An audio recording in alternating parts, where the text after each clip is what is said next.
Corona संकट के बीच होना तो यह था कि प्राइमरी मार्केट्स में एक आहट भी ना होती, लेकिन इसके उलट मार्केट में आईपीओस की बहार आई हुई है। एक के बाद एक शानदार आईपीओ आ रहे हैं जिनके सब्सक्रिप्शन के आंकड़े हैरान करने वाले हैं, और लिस्टिंग गेन्स की तो कहना ही क्या। इन इश्यू ने एक दिन में निवेशकों को दोगुने से ज्यादा रिटर्न्स कमा के दिए हैं। लेकिन अगर आप अभी तक आईपीओ में मौका चूके हैं तो घबराने की बात नहीं है। अभी और भी इश्यू बाकी हैं जिनमें आप पैसा लगाकर तगड़ी कमाई कर सकते हैं। इन्हीं इश्यूज पर लेकर आए हैं हम ये खास शो, आईपीओ मौका मौका।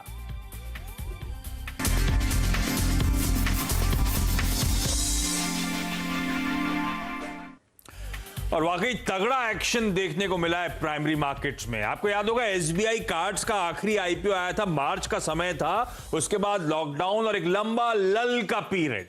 जो पहली कंपनी जिससे हिम्मत करी थी आईपीओ लाने की, जुलाई में आया था, मिड जुलाई में, रोजारी बायोटेक का आईपीओ। वो आईपीओ को तगड़ा रिस्पॉन्स मिला, 79 टाइम्स सब्सक्राइब हुआ, 425 रुपए की इश्यू प्राइस, 850 के हाईज लगाए, डबल करके दिया आपको आपका पैसा। पिछले हफ्ते सबको याद होगा हैप्पीएस्ट माइंड्स का आईपीओ आया था, 151 गुना सब्सक्राइब, 151 टाइम्स, 166 रुपए का इश्यू प्राइस, 395 के हाईज।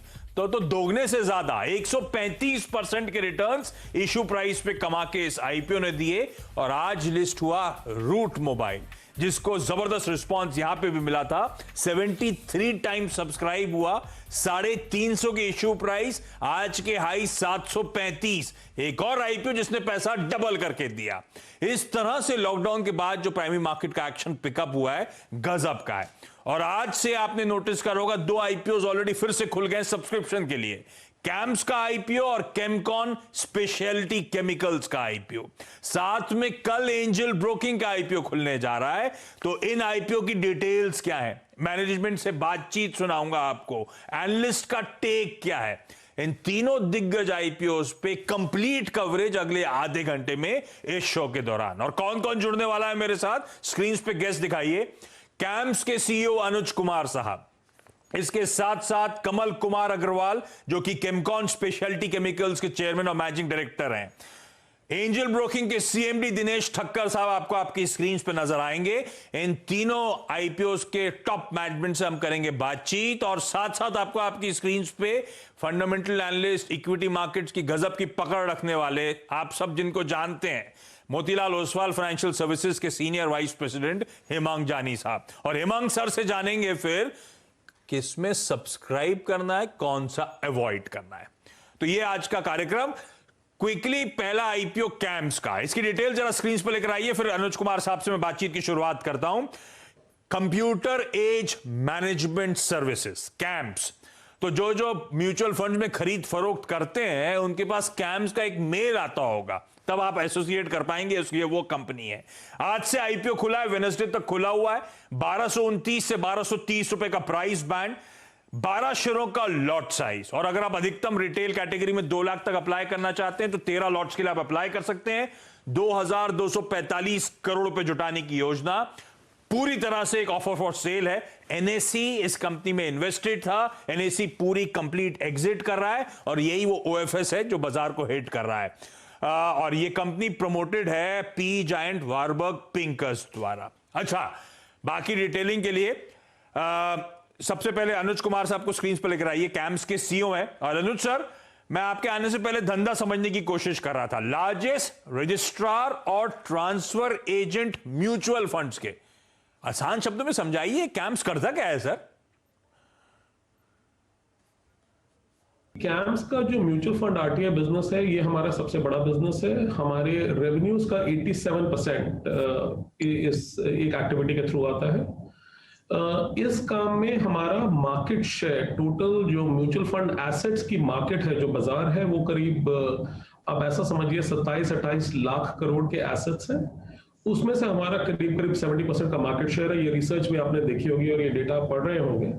तो वो करीब 19 लाख करोड़ से ऊपर का एक अमाउंट है, जो कि बड़ी एएमसीज के लिए हम, बड़ी छोटी मीडियम एएमसीज को हम सपोर्ट करते हैं। और उसमें हम क्या क्या काम करते हैं, आप ऐसा समझिए कि जिसे लाइबिलिटी साइड ऑपरेशंस कहते हैं। मतलब जब एक इन्वेस्टर एक म्यूचुअल फंड में पैसे लेके आता है, उस इन्वेस्टर का एक अकाउंट खुलता है, उनका केवाईसी प्रोसेस है वो एग्जीक्यूट होता है, उनका ट्रांजैक्शन एग्जीक्यूट होना होता है, एक पेमेंट एंड सेटलमेंट वर्क होता है कि उनकी पेमेंट्स आ गई हैं, सही पेमेंट सही ट्रांजैक्शन के साथ अप्लाई कर दी गई हैं।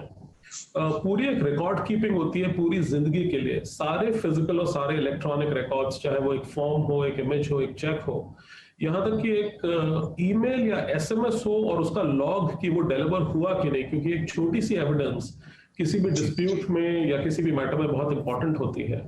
तो ये सारा काम जो collection of duties and taxes है, जैसे डिविडेंड डिस्ट्रीब्यूशन टैक्स है या जीएसटी है, वो सारा काम, सारा प्रोसेस मैनेजमेंट, कंप्लायंस की पूरी डिलीवरी, रिस्क मैनेजमेंट जिसे कहते हैं, fraud alerts, anti money laundering, उस तरह का काम। लाइबिलिटी साइड पे जब इन्वेस्टर्स आते हैं हमारे पास, तो म्यूचुअल फंड्स वो सारा का सारा काम बिगिनिंग टू एंड, जैसे आप ए टू जेड समझिए, वो सारा का सारा काम कैम्स के पास है एज एन R&D एजेंट। ना बाकी बाखूबी मैनेज करते हैं, हम सबका काम पड़ता है, आपसे तो हम सब जानते हैं कैम्स के बारे में। ठीक है, इंटरेस्टिंग। 70% का मार्केट शेयर है जिस स्पेस में कंपनी ऑपरेट करती है। अच्छा अनुज सर, एक दिक्कत की बात, I am just playing the devil's advocate. कई लोग कह रहे हैं जो क्लाइंट कंसंट्रेशन है वो दिक्कत की बात है, कि चुनिंदा क्लाइंट से आपका सिग्निफिकेंट रेवेन्यू आता है। कितना बड़ा वाकई ये थ्रेट है? तो आप इसे इस तरह से देखिए कि अगर आप म्यूचुअल फंड्स का बिजनेस देखें, R&D का नहीं, सिर्फ म्यूचुअल फंड्स का बिजनेस, तो वो काफी कॉन्सेंट्रेटेड बिजनेस खुद है। और जो बड़े म्यूचुअल फंड्स हैं, करीब अगर आप टॉप 10 देखेंगे, तो हालांकि 41 म्यूचुअल फंड्स बाजार में काम करते हैं, पर इसमें से 9 से 10 जो बड़े वाले हैं, एसेट्स का कॉन्सेंट्रेशन ज्यादातर उनके पास है। इनमें से काफी म्यूचुअल फंड्स हमारे साथ काम करते हैं और वो ओवर अ पीरियड हमारे साथ काम करते आ रहे हैं, और उन्होंने काफी अच्छा ग्रो किया है। अगर आप मार्केट में जैसे कंपाउंडेड ग्रोथ रेट देखें, तो हमारे म्यूचुअल फंड्स की ग्रोथ रेट आपको काफी अच्छी दिखाई देगी। तो हाँ, certainly concentration mutual fund market में है, म्यूचुअल फंड R&D मार्केट में भी है, बट इसका दूसरा एस्पेक्ट ये है कि क्लाइंट्स की स्टिकनेस बहुत ज्यादा है इस मार्केट में। नॉर्मली हमारे भी क्लाइंट्स और हमारे जो कंपेटिटर पूरी इंडस्ट्री में क्लाइंट्स हैं, वो नॉर्मली एक R&D के साथ साइन करके करीब करीब पूरी लाइफ टाइम उनके साथ ही रहते हैं। तो सर्टनली कॉन्सेंट्रेशन जरूर है, पर इसको हम एज अ रिस्क इवेंट नहीं देखते। ओके, तो ये है कैम्स का आईपीओ जो सब्सक्रिप्शन के लिए खुला हुआ है। हेमंत जानी सर, आपके पास आ रहा हूं। बात तो सही है, धंधा इंटरेस्टिंग, और एसेंशियली जो स्पेस में है एक डियोपोली मार्केट है। इनका 70% है, कार्वी फिनटेक का मेरे ख्याल से बचा हुआ 27% के आसपास का स्टेक है। तो धंधा तो इंटरेस्टिंग है, पर कई लोग कह रहे हैं वैल्यूएशन जो है ना वो बड़े स्ट्रेच्ड है सर। ये लोग FY20 के बेसिस पर 35 टाइम मांग रहे हैं। क्या करना चाहिए? धंधा कैसा, वैल्यूएशन कैसे? सब्सक्राइब करना है या नहीं करना? नमस्कार Ashish ji. I think current environment में लोगों को ये चीज पसंद आती है कि ये कंपनी का जो बिजनेस है वो कैसा है, उनका मैनेजमेंट कैसा है, आगे चल के उसमें ग्रोथ की क्या पोटेंशियल है। वैल्यूएशन में अगर थोड़ा सा ऑन FY20 बेसिस ज्यादा भी लगे, पर अगर ओवरऑल पोटेंशियल अच्छा है, तो डेफिनेटली रिटेल का जो अभी माहौल चल रहा है, मैं समझता हूँ कि people will be more than happy to pay a right valuation to a company जहाँ पे कि अच्छा ग्रोथ की पोटेंशियल है। तो मैं समझता हूँ कि जिस तरह का ओवरऑल ये कंपनी का पोजीशनिंग है, और आगे चल के जिस तरह का हम लोग देख रहे हैं कि भाई AUM ऑफ म्यूचुअल फंड में, क्योंकि इंडिया के अंदर अभी भी कोई बहुत बड़ा पेनिट्रेशन हुआ नहीं है म्यूचुअल फंड के अंदर, तो बहुत ज्यादा स्कोप है। और इनका जिस तरह का इंफ्रास्ट्रक्चर और टेक्नोलॉजी उन्होंने जो इन्वेस्ट की हुई है अक्रॉस द कंट्री, उसके चलते हुए मैं समझता हूँ कि ग्रोथ एक अच्छा स्टेबल रहेगा। दूसरा ये है कि इनको कोई इमीडिएटली IPO करने की आवश्यकता नहीं थी। ये तो सिर्फ NSE का जो स्टेक था, उनको IPO करना है तो they are just selling it out. तो मैं समझता हूँ कि ये बहुत ही अट्रैक्टिव प्रपोजिशन है फॉर इन्वेस्टर्स। लिस्टिंग के हिसाब से भी अच्छा ये रहेगा, और अगर किसी का 1-2 साल का व्यू है तो उसके हिसाब से भी मैं समझता हूँ कि काफी एक अच्छा इन्वेस्टमेंट अपॉर्चुनिटी रहेगा। सब्सक्राइब है और एंकर बुक भी गजब की है। 666 करोड़ रुपए जुटा है 35 एंकर इन्वेस्टर्स से, जिसमें स्मॉल कैप वर्ल्ड फंड 9% उस उस एंकर इन्वेस्टमेंट का ले गया। Government of Singapore Abu Dhabi Investment Authority 4.5% stake ले गए। तो इस तरह से एग्रेसिव दिग्गजों ने रुचि दिखाई है और यहां पे क्लियर कट कॉल आता हो हेमंत जानी साहब का, मोतीलाल ओसवाल का, सब्सक्राइब करना है। तो एक साउंड फंडामेंटल्स और जो हिंदुस्तान में हम लोग फाइनेंशियलाइजेशन ऑफ सेविंग की बात करते हैं और जो म्यूचुअल फंड की तरफ वो पैसा जा रहा है उसका की बेनिफिशियरी होगी ये कंपनी। तो पहला तो क्लियर हो गया, पैसा लगाना है।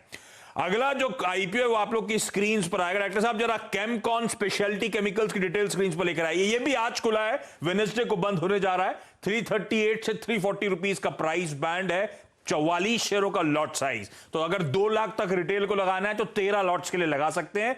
318 करोड़ रुपए मोबिलाइज करना चाहते हैं। फार्मा केमिकल्स और ऑयल वेल कंप्लीशन केमिकल्स बनाने का काम, वडोदरा गुजरात बेस्ड एक कंपनी। और इस कंपनी के जो सीएमडी साहब हैं कमल कुमार अग्रवाल साहब, जरा उनको स्क्रीन पर लेकर आइए। अग्रवाल सर, धन्यवाद वक्त निकालने के लिए। अच्छा, ये जो आईपीओ आ रहा है इसमें फ्रेश इशुएंस मेरे ख्याल से आधा है, आधा तो शायद प्रमोटर्स माल छोड़ रहे हैं, है ना। तो ये 320 करोड़ रुपीस का जो फंड्स आने हैं, इसका एंड यूटिलाइजेशन क्या होगा? जो 160-165 करोड़ रुपए आप फ्रेश इशुएंस से लेकर आ रहे हैं, क्या ये एक्सपेंशन के काम आना है या डेट रिडक्शन की तैयारी हो रही है? सर, केमकॉन हमेशा एक debt free company, nearly debt free company के, तो ये जो फाइनेंशियल्स आएगा, आईपीओ प्रोसीड्स जो आएगा, ये हमें कोई डेट रीपेमेंट नहीं है। ये purely into the expansion of the products है। हम अपनी कैपेसिटीज और बढ़ा रहे हैं। हमारा रिएक्टर वॉल्यूम प्रोसेसिंग कैपेसिटी जो करीब 350 KL है, इसको 650 KL पे ले जाएंगे, which will be about 60% increase in production capacities. Major investments हम लोग कैपेक्स इन्वेस्टमेंट हमारा उसमें होगा, और या फिर एक्सपांडेड वॉल्यूम्स के लिए जो हमें वर्किंग कैपिटल चाहिएगा उसमें होगा। Ultimately it is not for debt repayment, there is no other purpose, it is purely for the business growth only. तो एक्सपेंशन के लिए हो रहा है, नेग्लिजिबल डेट है, ऑलमोस्ट डेट फ्री एंटिटी। ध्यान रखिए केमकॉन स्पेशलिटी, और जो पैसा आएगा, जो फ्रेश इशुएंस से आएगा, वो केपेक्स में इस्तेमाल किया जाएगा। अच्छा अग्रवाल सर, ये समय तो बहुत सही है स्पेशलिटी केमिकल्स के लिए, चमक रही है। फार्मा एपीआई में हम देख रहे हैं गजब की तेजी देखने को मिल रही है, मोमेंटम स्ट्रांग है। क्या ये ट्रेंड, क्या ये तेजी, क्या ये सुधरते हालात अगले 1-2 साल तक बरकरार रहेंगे?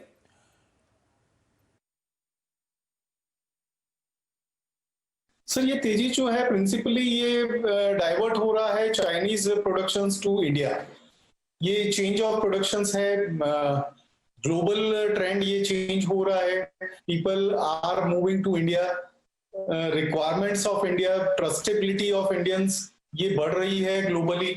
तो उसको देखते हुए आने वाले टाइम में ये स्टेबिलिटी रहेगी और अच्छा ग्रोथ उम्मीद किया जा सकता है इस फील्ड के अंदर।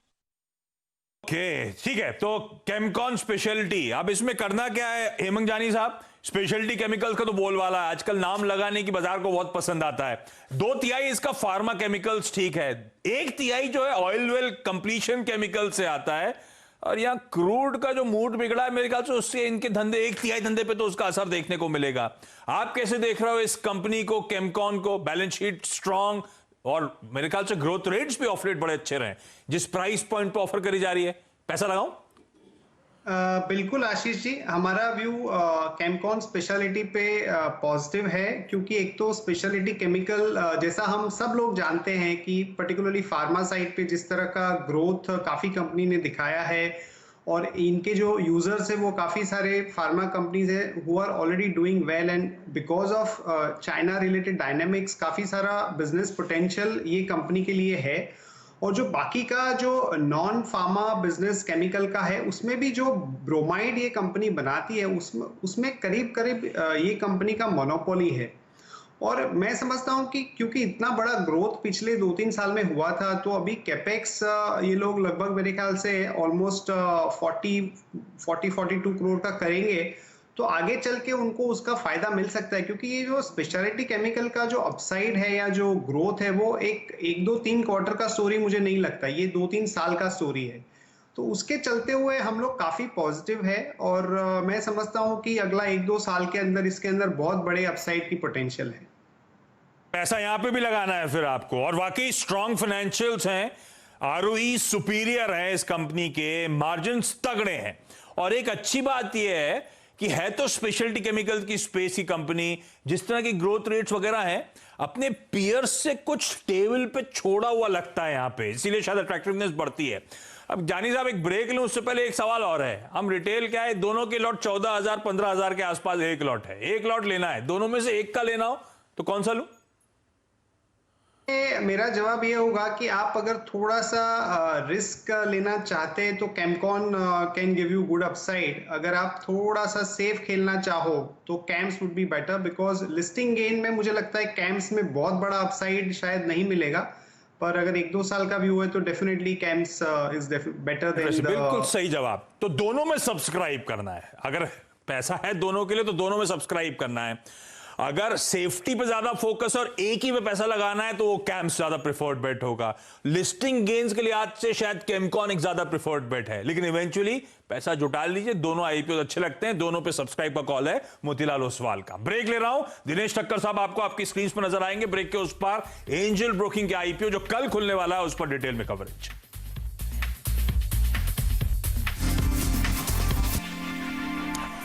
ब्रेक के बाद आपका स्वागत है। आईपीओ की बहार लगी हुई है, झड़ी लगी हुई है, इसीलिए खास पेशकश आईपीओ मौका मौका। हमने बात कर ली कैम्स की, हमने बात कर ली कैमकॉन की।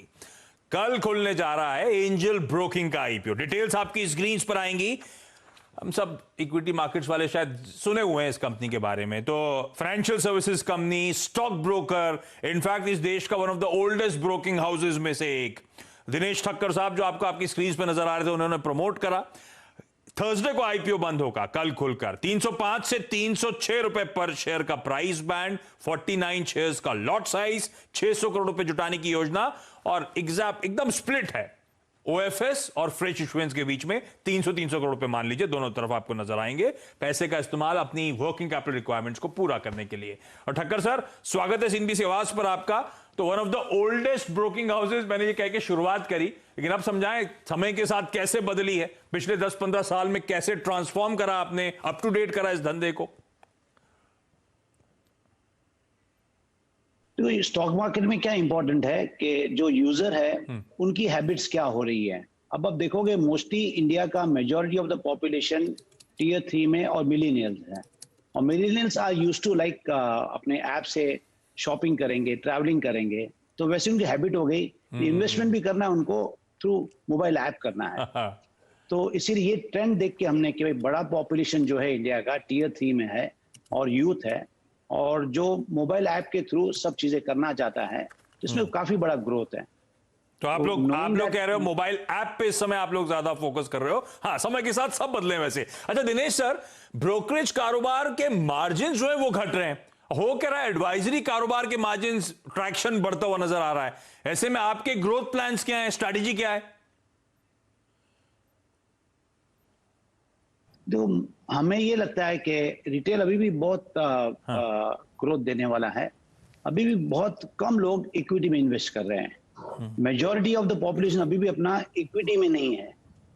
अगर आप देखोगे टियर 3 में हार्डली 0.5% ऑफ पॉपुलेशन इक्विटी में इन्वेस्टमेंट कर रहा है, और अर्बन पॉपुलेशन देखोगे तो 6% कर रहा है। एशियन कंट्रीज देखोगे तो 10% पेनिट्रेशन है इक्विटी का। तो अभी भी मुझे लगता है ये रिटेल जो पार्टिसिपेशन शुरू हुआ है, इसका इन्फ्लेक्स पॉइंट था इंटरेस्ट रेट कम होना, और इंटरेस्ट रेट कम होने के हिसाब से, और प्लस अपने पास जो यूथ है उनकी रिस्क एपिटाइट और अंडरस्टैंडिंग इस इक्विटी क्लास में ज्यादा है। तो मुझे लगता है अभी भी काफी ग्रोथ रिटेल का जो पार्टिसिपेशन हो रहा है इक्विटी में है यहाँ पर। तो हमारा फोकस इक्विटी में ही रहेगा, इक्विटी स्टॉक ब्रोकिंग में और म्यूचुअल फंड में, थर्ड पार्टी डिस्ट्रीब्यूशन, जब उनको इंश्योरेंस लेना है, म्यूचुअल फंड लेना है, लोन प्रोडक्ट्स लेना है। ठीक है। तो एंजल का पूरा फोकस डिजिटाइज वे में कैसे ये चीजों को सर्व करे, डिजिटलाइजेशन को कैसे बढ़ाना है, डिजिटल फोकस कैसे बढ़ाना है, उस पर एंजल का फोकस रहेगा। यहां पे मामला गड़बड़ा गया। अब एक ब्रोकरेज के बारे में दूसरी ब्रोकरेज से पूछना है कि करना क्या है। जानी साहब, हैंड ओवर हार्ट लगाना है क्या? आशीष जी, व्यू पॉजिटिव है, क्योंकि डिस्काउंट ब्रोकिंग एक ऐसी कैटेगरी है जहां पे कि ग्रोथ सबसे बड़ा हो रहा है। अकाउंट ऐड हो रहे हैं कैश मार्केट में, देख लीजिए आप, F&O में, retail is back in the market. तो जो 2-3 बड़े प्लेयर्स रहेंगे उनके लिए एक अच्छा माहौल है अगला 1-2 साल का, मैं समझता हूं। और ये ट्रेंड सिर्फ इंडिया में नहीं है, ग्लोबली भी हम देख रहे हैं। तो मैं समझता हूं कि वैल्यूएशन थोड़ा महंगा है कंपेयर टू 5 पैसा, पर अगर ग्रोथ इस तरह से बरकरार रहेगी तो आई एम श्योर जो इन्वेस्टर्स हैं उनको बेनिफिट हो सकता है। ओके, तो व्यू पॉजिटिव है, वैल्यूएशंस थोड़े स्ट्रेच हो सकते हैं, पर पैसा लगाना नहीं लगाना ये नहीं बताया आपने जानी सर। ये मानो कि नहीं बोलेंगे ना चाहिए आशीष जी, क्योंकि डिस्काउंट ब्रोकिंग में जिस तरह का माहौल है, जिस तरह के नंबर्स आ रहे हैं, लिस्टिंग में अच्छा एक्साइटमेंट एक देखने को मिल सकता है। ठीक है, एक्साइटमेंट देखने को मिल सकता है। जानी सर बहुत बहुत धन्यवाद। इनफैक्ट आप तीनों, अनुज कुमार सर, कमल कुमार अग्रवाल साहब, दिनेश ठक्कर साहब, आप सबका बहुत बहुत धन्यवाद आज वक्त निकालने के लिए। तो प्राइमरी मार्केट्स में जो तगड़ी ऑफरिंग्स आ रही हैं, उम्मीद करता हूं इस बीते आधे घंटे में काफी हद तक उन ऑफरिंग्स के बारे में और हमें और आपको स्ट्रेटेजाइज करना है उसके बारे में सारी डिटेल्ड कवरेज आपको पसंद आई होगी। इस नोट पर छोटा सा ब्रेक के उस पार CNBC आवाज पर न्यूज कवरेज कंटिन्यू करेगा। नमस्कार।